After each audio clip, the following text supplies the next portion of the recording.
Hey everyone, and this is the first episode of GrowthBlitz with Peggy Anne Salz. Peggy is founder and the leading mobile analyst at MobileGroove. She's a famous author, writer, journalist. She contributes to Forbes, Pocket Gamer, and many other really cool media, and she also hosts and co-hosts a lot of really interesting and insightful webinars and podcasts. Welcome, Peggy, and thank you so much for joining me today. Thanks so much, Lena. I think you had to take one long breath there, but yes, I tend to be quite busy in the industry. You can say that. So thanks for having me. Absolutely. And that's really cool, and I'm really excited and can't wait to ask you 5 questions that will help mobile publishers. And let's start with the first one. And could you please name 3 or 5 apps you use most often in 2020? Okay. Well, 2020 was a different year, right? So my app activity was also quite different. So aside from living and productivity apps, Slack, even if it crashes on your phone, still have to use it. World Time Buddy was another one to schedule meetings around the globe because everyone was working from home and there was no real pause between your life and your work.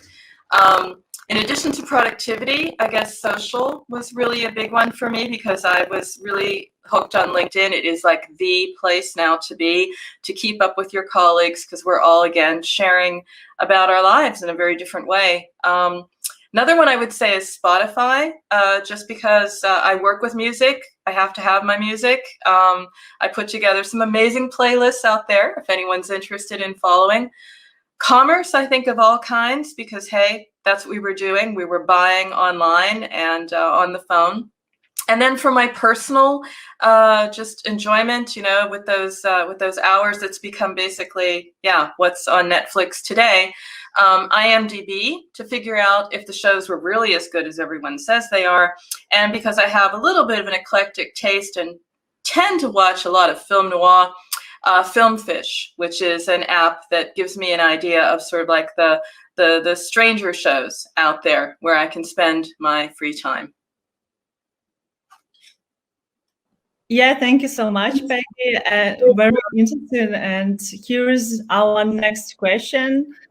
If you just to build an app or mobile game today in 2021, which category or game genre would you actually choose? Well, there's 2 answers to that, right? There's like the popular one, because if you want to go where it's popular, there's a market there, but you have to be prepared for it. And the research I've been looking at consistently shows that casual games do really well and mid-core games do really well. They have highly engaged audiences. Titles they're doing really well. But again, you have to be literally up to it. So up your game to go into those gaming genres. Another category, not gaming, I would look at is because of the times we're in, we're really focused on financial and personal wellness. So I would look at something in that area, but something a little bit off to the side. Obviously, you can't start a bank. You can't be a fintech app. That takes a little bit more, but you can be something on the sidelines, helping us understand how well we really are financially or personally. And another area that's really interesting, Lena, I was reading about it the other day and I thought makes perfect sense. Again, confined to our homes.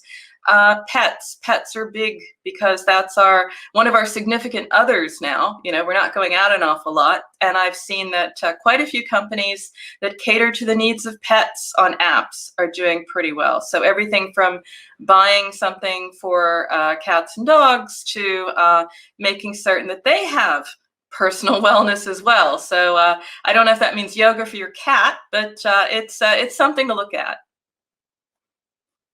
Well, thank you, Peggy. It's too bad my cat is in another room right now and brings her here. Yeah, exactly. Really. See, you've got a pet. It's to my point. They are with us all the time. Mine is most of the time on the desk. I talk to people, say, "Excuse me, I have to move my pet." So absolutely, they are now part of the family as if they weren't before. But absolutely, and an opportunity. And you can show your cat later, Lena. Yeah. Okay. And do you have a cat or a dog or? I have 3 cats. Oh, wow. But they're so sweet, and when I post about them, they get more likes than I can ever dream of. They've got their own little fan base, as all cute animals do. And that's not surprising. I have a cat as well, and her name is Mia, and this Oh, is a family member. I agree with you. Thank you, very Peggy. good. Really. Listen. And here our third question. Please name 3 most effective, 3 or probably 1 or 4, I don't know, user acquisition channels for 2021 in terms of current the pandemic and the IDFA deprecation and probably some other changes. Okay, just want to preface it by saying I'm not a marketer, right? Yeah. But I talk to a lot of marketers, and I have podcasts and video shows talking to marketers a lot. So I'm basing this on dozens of interviews, literally like 10 a week on average. So what are they telling me? Well, Apple's the one you need to master, you need to use, you need to figure it out. So Apple search ads, that's the one for obvious reasons, right? It is the demographic for a lot of people that matters a lot for their app. Although I have to say, keep looking at Android because, again, I'm seeing a lot of marketers move budget to Android in advance of IDFA and thinking about that. Another one, I like to look where it's untapped, uncontested opportunities, unduplicated reach, because my thought is if you are small, mid-size, or just building out a part of your footprint, you want to go where everyone is not, so that you can practice, experiment, get up to speed. So one I like a lot is Reddit, and I'm hearing a lot also about marketers looking at that, because that's where you can insert your brand, your app into a conversation, and that has staying power. And brands are also telling me, so brand marketers with stronger apps in that direction, also telling me to take a look at Snap. So if I had to give you the top 3, I'd say Apple, Reddit, Snap. Yeah, thank you, Peggy. And here is our fourth question.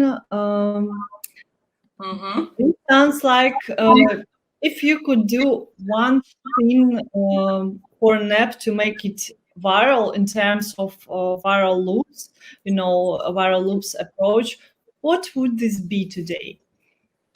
Okay, that has sort of 2 sides depending on your app, right? So if you're very sort of socially focused app, you're into social, gaming, entertainment, things we do with people that we do with an idea of connecting with someone, then I think it's to build on that connectedness and say, okay, we're confined to our homes, we're hooked on social, so therefore, a guerrilla marketing approach would have new impact. It didn't quite work the first time around because we weren't stuck and mobile first by default. So I would think that if you have a social type of app, try to do something to get us excited in a social way. We'll share what's viral because it's something cool. So guerrilla marketing, not necessarily to shock us, but to get our attention. Now, if you're not in the area where it's about building that community or deepening that community, then I suggest another thing that I'm reading a lot about, I'm actually researching into and doing a book about, is how brands, companies, apps need to connect with us based on our beliefs, because our beliefs are defining us now much more than our proximity. So, who we are, what we are, where we live, where we go, all of that belongs to demographics. That's very interesting. But now we're also defined by our beliefs. So I would say that you stand up for something or you speak out about something, and that will make you viral, because I always say your belief system is aligned with my belief system, and I need to tell all of my friends. Very interesting take on. Thank you so much, Peggy. And now let's move on to the 5th question of our GrowthBlitz.